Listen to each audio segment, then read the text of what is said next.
प्रतिक्रमण का विज्ञान बड़ा गजब का विज्ञान है, प्रतिक्रमण का साइंस बड़ा गजब का साइंस है। और इसलिए शास्त्रकार भगवत ने कहा कि प्रतिक्रमण करना बहुत जरूरी है। क्यों जरूरी है? क्योंकि प्रतिक्रमण में अद्भुत ताकत रही हुई है, प्रतिक्रमण में अद्भुत गजब की जबरदस्त ताकत रही हुई है, जो धर्म का मूल सिद्धांत समझ लेना।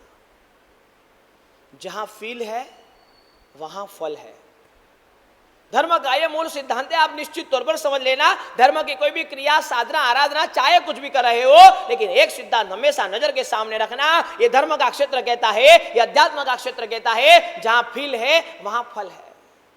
भीतर में फील है तो बाह्य रूप से, अभ्यंतर रूप से सभी फल आपको प्राप्त होंगे। और बिना फील की हुई कोई भी आराधना आपके लिए निरर्थक हो सकती है, बिना फील के की हुई कोई भी आराधना आपके लिए व्यर्थ हो सकती है, आपके लिए बेकार हो सकती है। इसलिए शास्त्रकार भगवत ने कहा प्रतिक्रमण भी फील के साथ करेंगे तो फल निश्चित तौर पर प्राप्त होगा।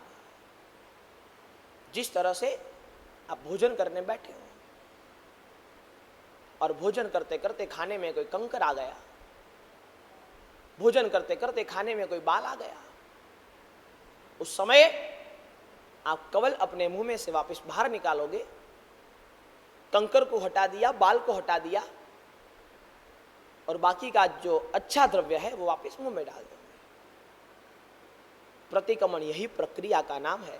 रात को बैठ करके जब हम प्रतिक्रमण करते हैं तो सोचते हैं कि पूरे दिन में हमने गलत वाणी कौन सी उच्चारी, हमने गलत विचार कौन सा किया और हमने गलत वर्तन कौन सा किया। ये तीनों चीजों को सोच करके जब हमारे भीतर में हमें पता चलता है ये गलत हो गया, ये गलत हो गया, ये गलत हो गया, जिस तरह से कंकर और बाल को बाहर निकाल करके शुद्ध द्रव्य हम वापस ले लेते हैं, इसी तरह से प्रतिक्रमण में ये शुद्धि की ताकत है। प्रतिक्रमण में इतनी अद्भुत ताकत रही हुई है कि पूरे दिन में, दिन के 12 घंटे में यदि आप देवसी प्रतिक्रमण करते हो तो दिन के 12 घंटे में जो भी आपके खाने में कंकर और बाल आए हैं उसको शुद्ध करने की ताकत, जो भी आपके जीवन में गलत चीजें का प्रवेश हुआ है, चाहे गलत वचन हो, चाहे गलत विचार हो, चाहे गलत वर्तन हो, चाहे गलत व्यवहार हो, जो भी गलत चीजों का आपके दिन में, आपके जीवन में प्रवेश हुआ है, वो सभी को नष्ट करने की ताकत ये प्रतिक्रमण में है। इसलिए शास्त्रकार भगवत ने कहा कि पापों से पीछे मुड़ने की प्रक्रिया ही प्रतिक्रमण।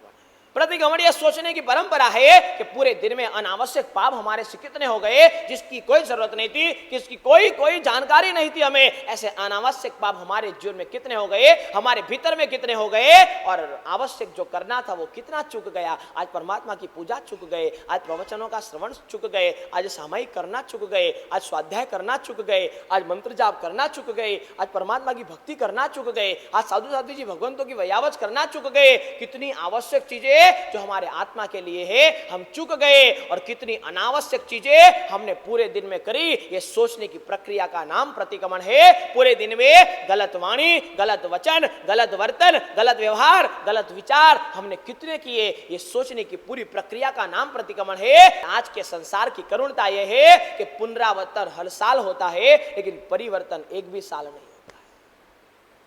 हर साल हम पुनरावर्तन कर लेते हैं। पुनरावर्तन से आदमी को फायदा नहीं होता, फायदा परिवर्तन से होता है। मैं कहता हूं ये हमारा जिन शासन है संवत्सरी प्रतिक्रमण भावों से कर लिया ना, तो एक साल के नहीं, एक भव के नहीं, अभी तक जितने पाप भवो भव के लगे हुए हैं ना सब धुल जाएंगे। ये ताकत प्रतिक्रमण में है। लेकिन धर्म का मूल सिद्धांत एक ही है, धर्म की शर्त एक ही है, जो भी करना फील के साथ करना, फील के साथ करोगे तो फल निश्चित तौर पर प्राप्त होगा और